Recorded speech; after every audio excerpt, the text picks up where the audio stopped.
Assalamualaikum warahmatullahi wabarakatuh.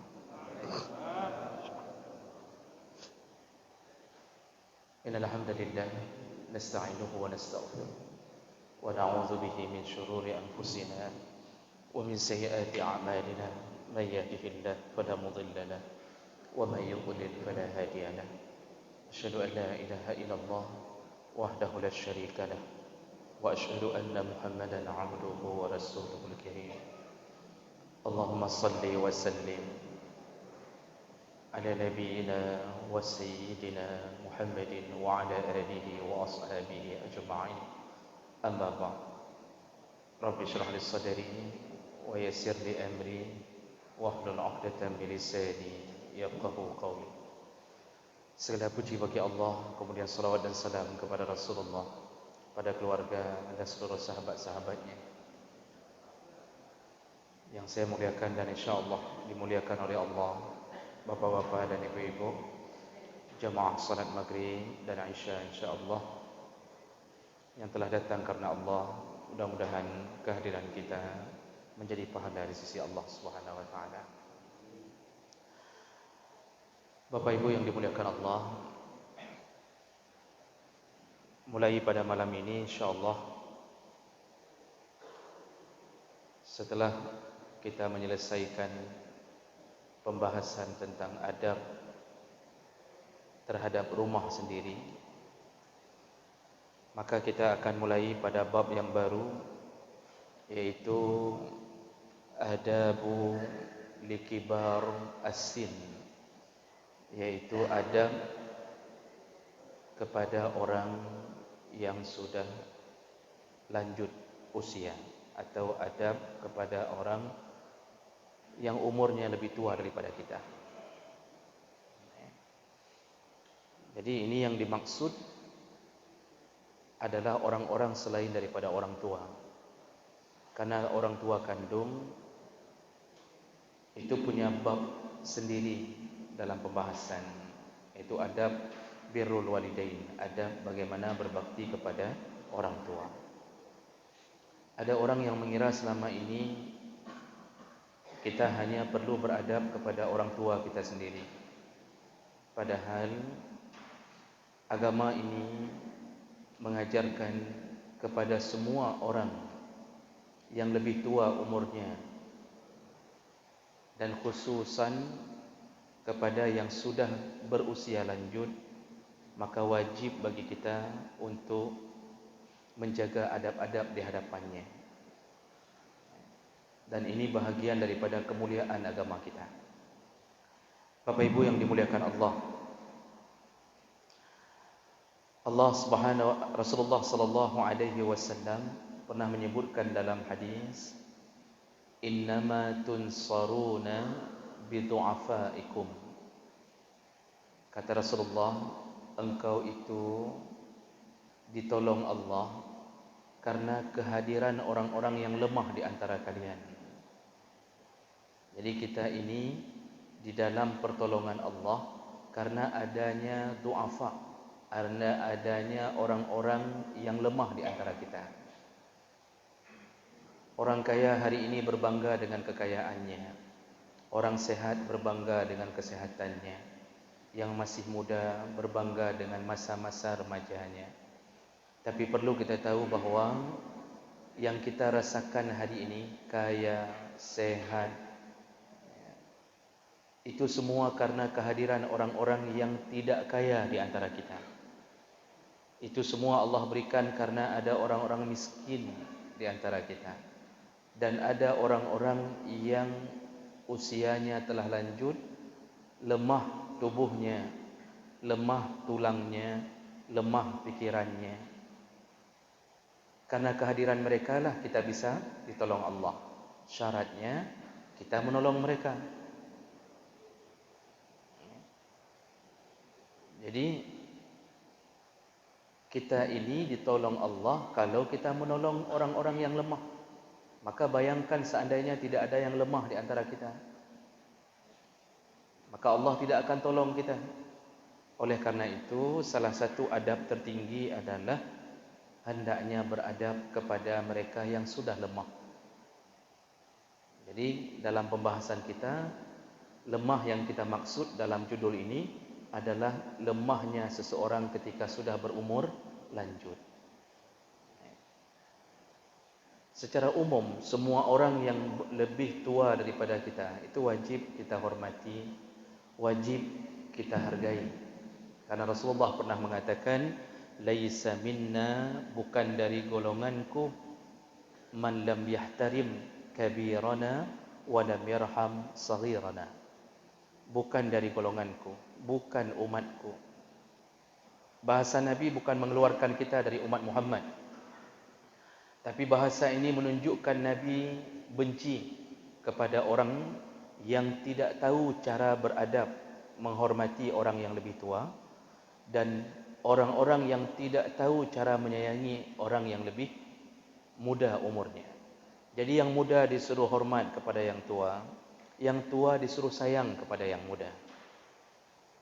Kalau dua perkara ini telah berada pada jiwa kita, maka insya-Allah kita terjaga dalam segala lingkungan kita tinggal, kita terjaga. Paling indah tinggal kalau saling menghormati. Paling nyaman kita berada di satu komplek ketika komplek itu punya ilmu adab, saling menjaga, saling menghormati. Dan paling susah kita tinggal di saat kita tinggal dengan orang-orang yang tidak berilmu dan tidak beradab. Kita jaga adab, tapi dia tidak punya adab. Ini akan menimbulkan pertikaian, pertengkaran. Rasulullah sallallahu alaihi wasallam dalam hadis lain menyebutkan, abghuni du'afaakum fa innama turzaqun wa tunsarun bi du'afaikum. Carilah orang-orang yang lemah di antara kalian. Maksud disuruh cari dan berbaktilah, cari dan tunaikan hak mereka. Kenapa? Karena kalian diberi rezeki oleh Allah, lalu kalian ditolong oleh Allah karena ada orang-orang lemah di antara kalian.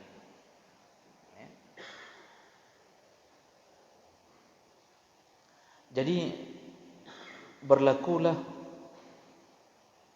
sebuah pepatah Arab yang menyebutkan kama tudinu tudan. Sebagaimana engkau melakukan sesuatu kepada orang lain, maka begitulah orang lain memperlakukanmu. Itu bukan hadis, tetapi pepatahnya para ulama. Sebagaimana engkau memperlakukan orang lain, engkau mendapatkan perkara yang sama. Jadi tujuan kita diajarkan adab kepada orang yang sudah tua. Itu kama tudin tudan.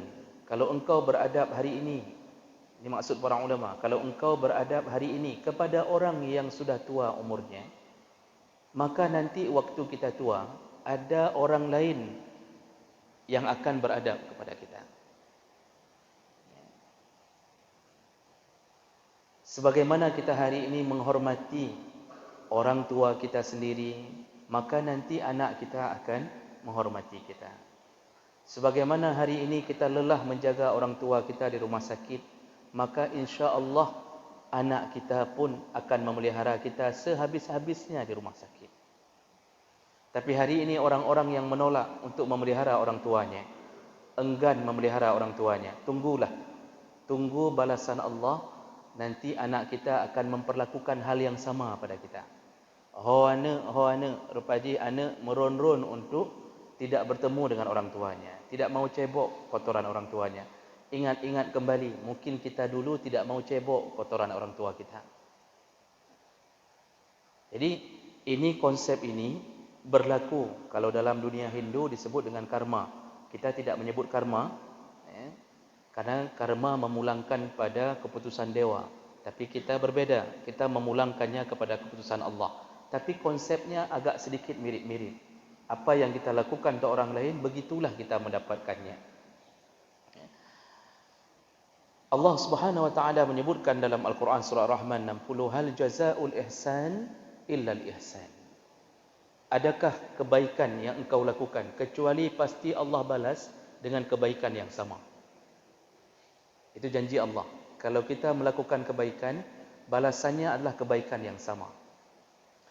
Lalu Allah sambung di ayat yang lain, surah Rum ayat 10. Allah mengatakan, summa kana aqibatul ladzina asa'u as-su'a.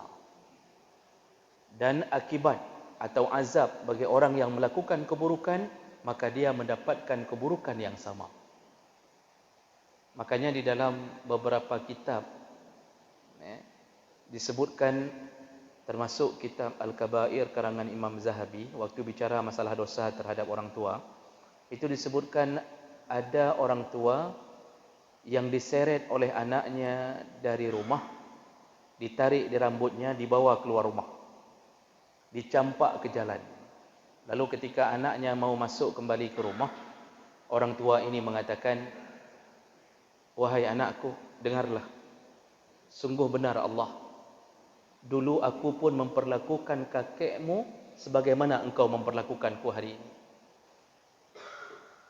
Makanya berhati-hatilah terhadap apa yang kita lakukan, karena Allah melihat dan Allah akan membalas apa yang kita lakukan, persis akan terulang kembali dengan yang pernah kita lakukan kepada orang lain.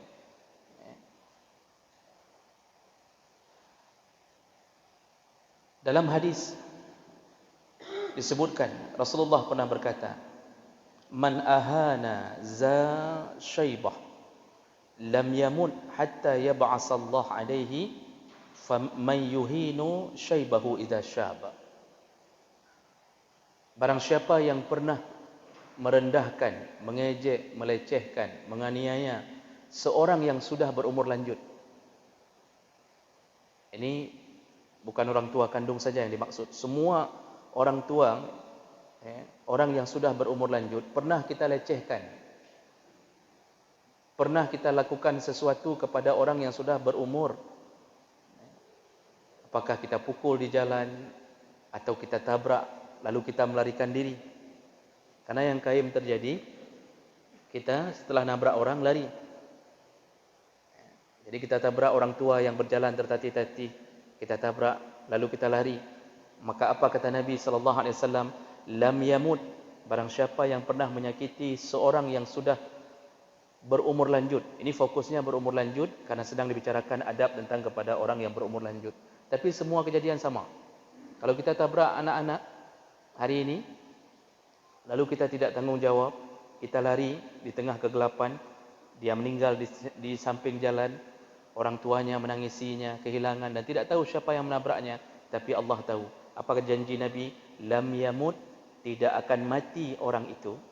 Artinya orang yang menganiaya itu tidak akan mati hatta yab'asallahu alaihi, sampai Allah akan membangkitkan seseorang, diutus kepadanya, lalu yuhinu syaibahu idza syaba.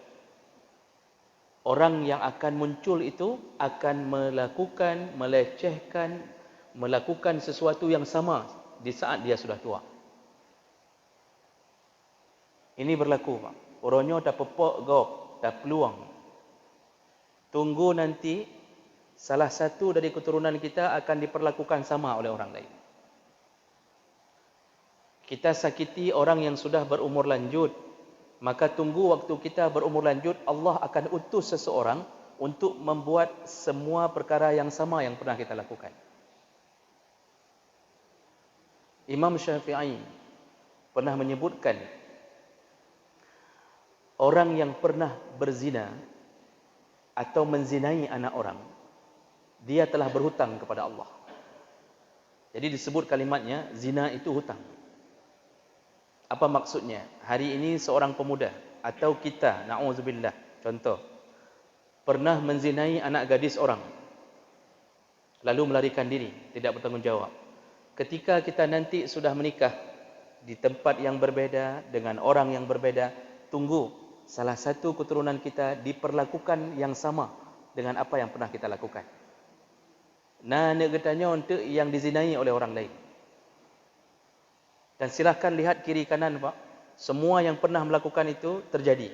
Saya sudah mendapatkan beberapa kenyataan tentang kebenaran Nabi SAW. Jadi kita pernah sakiti, udah hamil anak orang, lalu kemudian kita lari. Tunggu nanti anak kita dihamili oleh orang, lalu orangnya lari, dan kita baru teringat apa yang kita lakukan di masa lalu.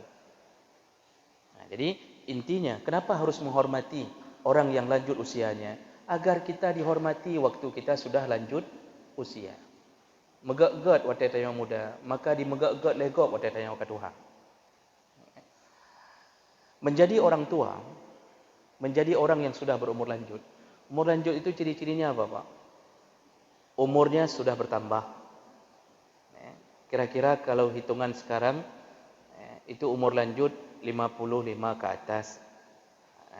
Dan Allah sudah kirimkan utusan untuk memperingatkan. Apa itu rambut telah memutih? Enggak mesti rambut di atas kepala, Pak. Bulai hidung putih, yang katruk. Lung mentang hitam. Tapi bulai hidung putih, yang katruk. Karena uban itu bahagian daripada peringatan. Rambut putih, jenggot putih, kumis sudah mulai memutih, itu mulai datang peringatan Allah, bersiap-siaplah. Karena malaikat maut akan datang tanpa memohon izin dan tidak akan datang dengan merencanakan. Dia datang dengan tiba-tiba. Dan ciri orang yang maksud lanjut selain uban, selain beruban, badannya sudah lemah. Dulu preman, sekarang lemahnya minta ampun. Jalan sedikit-sedikit, ada yang pakai tongkat, ada yang lutut pun tidak sanggup diangkat. Penyakit penuh seluruh badan, dari ujung kepala yang berkutu sampai ujung kaki yang cemekam. Punuh, yang golong di tengah-tengah.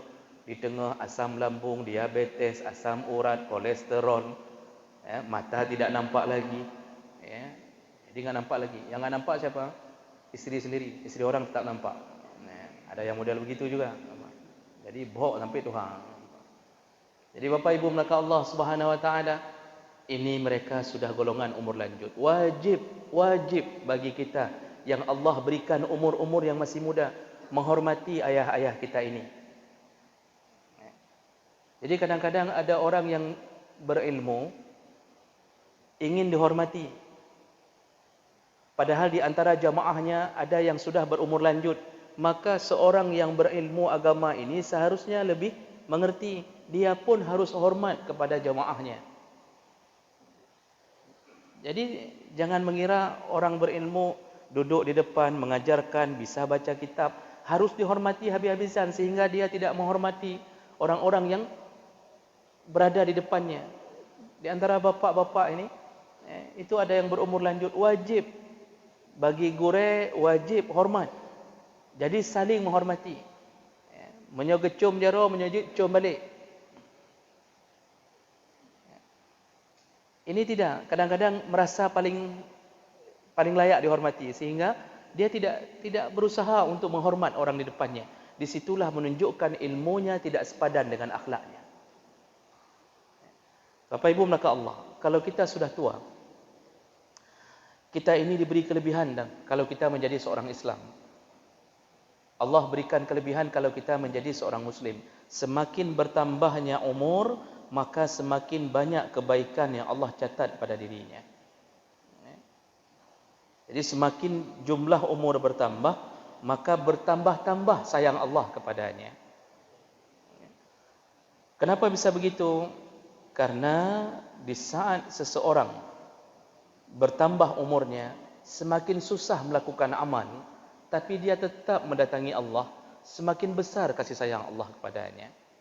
Makanya Rasulullah sallallahu alaihi wasallam menyebutkan dalam beberapa hadis, "Ala unabbiukum bi khiyarikum?" Kata Rasulullah kepada sahabat dari Anas bin Malik radhiyallahu anhu, dia pernah mendengar Rasulullah berkata, "Ala unabbiukum bi khiyarikum?" Maukah ku kabarkan kepada kalian orang-orang terbaik di antara kalian? Jadi Rasulullah ingin kasih tahu siapa yang terbaik di antara orang-orang yang masih hidup. Lalu kemudian qalu bala ya Rasulullah. Kami ingin tahu ya Rasulullah. Betul kami ingin tahu ya Rasulullah. Siapakah mereka? Siapakah orang-orang terbaik di antara kita ya Rasulullah? Qala, Rasulullah berkata, khiyarukum atwalukum a'maran iza saddadu. Orang yang terbaik di antara kalian salah satunya adalah orang-orang yang dipanjangkan umurnya oleh Allah. Atwalukum a'mar umrun, orang-orang yang dipanjangkan umurnya oleh Allah. Wasaddadu iza saddadu, kalau mereka taat kepada Allah. Jadi sudah tua masih taat. Karena selayaknya orang tua itu sudah tidak mampu taat lagi. Sudah tercampak di kasur, tidak mampu angkat tangan, tapi tetap pergi ke masjid. Umur ke 70, mentak teh bak gejak masjid, tapi dia paksa untuk berjamaah. Orang-orang seperti ini, kata Rasulullah, adalah orang-orang terbaik di antara kalian. Makanya dalam hadis yang lain Rasulullah menyebutkan, khairukum man tala umruh wa hasuna amaluh. Sebaik-baik kamu adalah yang panjang umurnya dan baik amalnya. Makin tua makin good, makin tua makin baik. Karena ada satu jenis lagi, ada yang model tua-tua keladi. Makin tua makin menjadi. Itu ada yang model begitu. Tapi yang terbaik, kita tua, kita lemah, tapi kita semakin taat. Dulu salat tahajud kita 2 rakaat. Umur 70 tahun, kita berhasil salat setiap malam 6 rakaat, 8 rakaat. Mungkin dulu kita salat duha cuma 2 rakaat. Umur 60 ke atas, kita naikkan jumlah rakaat. Kita menghadap Allah sampai 4 rakaat. Dulu kita mungkin jarang baca Quran, sekali-sekali. Semakin tua, semakin sering baca Quran. Itu yang terbaik. Jadi kalau kita mengejek orang tua hari ini, salah. Dia ada orang ngejek. Oh, bane nak katuhanya, awan nah. Ya, haji kebut awan. Katuha di baru lagi nya. Itu salah. Dia memperbaiki diri. Dan kita ini diukur pada ujung umur. Ukuran kita surga neraka itu pada ujung umur. Vonis jatuh ke atas kita, su'ul khatimah atau husnul khatimah, itu dilihat pada ujung umur kita, bukan pada proses. Bisa saja orang ahli maksiat ternyata ujung umurnya taubat. Bisa saja dulu ada orang yang ahli kredit bank, butnya tapi. Setelah diberitahu taubat, menyesali, lalu dia taubatan nasuha dan dia berbuat baik setelah itu kepada Allah, maka yang dihitung Allah adalah husnul khatimah kalau dia meninggal dalam keadaan kebaikan itu. Jadi Bapak Ibu, maka Allah Subhanahu wa taala, orang semakin tua semakin disayang Allah. Maka kita yang sudah berumur lanjut, bapak-bapak yang dimuliakan Allah, tambah laju-laju kebaikan. Banyak-banyak bersedekah. Datang ke masjid, isi kantong. Kalau bisa jangan 10.000. Kalau bisa. Padu masjid. Waribe. Paling kurang menyujud 3 nejak 20.000 dalam euro. Dalam sehari kalau bisa 20.000. Bantu masjid. Karena kenapa? Kita tahu enggak lama lagi. Enggak tahu, kita umur sudah 70. Kita enggak tahu nyoh nak trip beli pajan. Apakah nanti malam, besok pagi? Maka selalu andalkan sedekah. Karena surat Al-Munafiqun ayat 10, Allah telah menceritakan suatu rahasia, semua orang yang mau meninggal yang dia minta pending dari Allah adalah untuk bersedekah. Saking besarnya pahala sedekah. Jadi ini yang perlu kita ketahui lebih dahulu tentang mulianya orang yang sudah berumur lanjut. Saya hanya membahas satu adab karena kita waktu singkat. Satu adab saja malam ini, yang tadi mukaddimah mengenal begitu mulianya orang tua di sisi Allah. Jadi orang-orang yang sudah putih nya mulia di sisi Allah. Maka oleh karena itu disuruh beradab. Apa adabnya? Yaitu yang pertama, tauqiruhu wa ikramihi.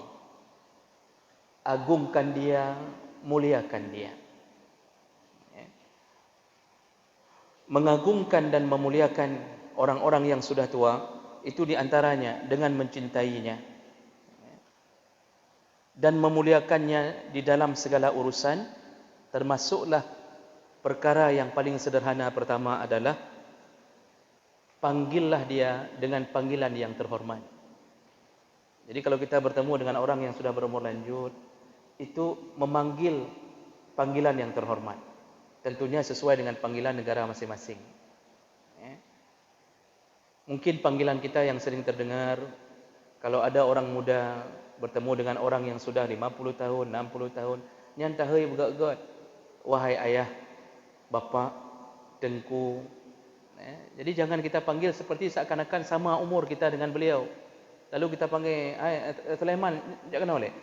Kita umur 30, yang bapa Sulaiman itu umur sudah 60. Tahai Sulaiman, nya untuk nak tahai Sulai kenal boleh. Tidak baik. Ini betul-betul tidak beradab. Panggilan saja tidak beradab. Di jalan panggil, hormat. Kalau mau seandainya menghentikan beliau, hentikan dengan cara mendekat dulu, kemudian pelankan motor, dekatkan. Itu model orang beradab kepada orang tua. Kalau berjalan di hadapannya, muliakan dia. Bagaimana cara memuliakannya? Hendaknya ada isyarat kita memuliakan. Kita orang Aceh ini punya satu tradisi dengan cara sedikit menundukkan badan. Perlu saya tegaskan, itu bukan perbuatan bid'ah. Karena sebahagian orang mulai membegahnya bid'ah. Jadi sedikit kita jalan di hadapan orang, kan kita mohon kasih tangan. Ada yang mengatakan itu menyembah. Tidak termasuk menyembah itu. Menyembah itu harus diiringi dengan niat menyembah. Orang dulu waktu nyembah berhala memang ingin nyembah. Memang ingin nyembah. Hari ini kita tidak ada rencana menyembah orang. Kita cuma menurunkan tangan, memohon, memberi isyarat bahwa kita melewatinya dengan cara terhormat. Gara-gara ada yang menyebarkan berita nyan bid'ah, nyan tidak baik, anak-anak hari ini lewat di depan orang tua, menan laju lewat. Sedang main-main langsung lewat. Kadang-kadang kuih-kuih diloncatnya. Padahal kuih belum ditawarkan sama yang punya rumah. Kai grup anak min ikut katanya. Pakan hanali hormat anak min orang. Jadi muliakan orang tua dengan memanggil panggilan terbaik. Makanya dulu coba lihat dalam Al-Quran. Itu diajarkan panggilan-panggilan terhadap orang tua, ya abati. Itu berulang-ulang disebutkan panggilan anak-anak kepada Nabi, panggilan sama ya abati. Abati itu lebih mulia daripada abi. Sama panggilan bunaya lebih mulia daripada memanggil ya beni. Jadi kalau sudah model panggil ya abati, itu menunjukkan kemuliaan. Dan kita dianggap orang yang beradab. Tunggulah nanti anak-anak kita pun akan memuliakan kita. Murid-murid kita akan memuliakan kita. Jadi itu dulu yang pertama, cara beradab kepada orang yang lebih tua umurnya daripada kita. InsyaAllah, ini karena waktu sangat singkat, InsyaAllah kita nanti akan sambung di pertemuan yang akan datang. Silahkan kalau ada hal yang ingin ditanyakan.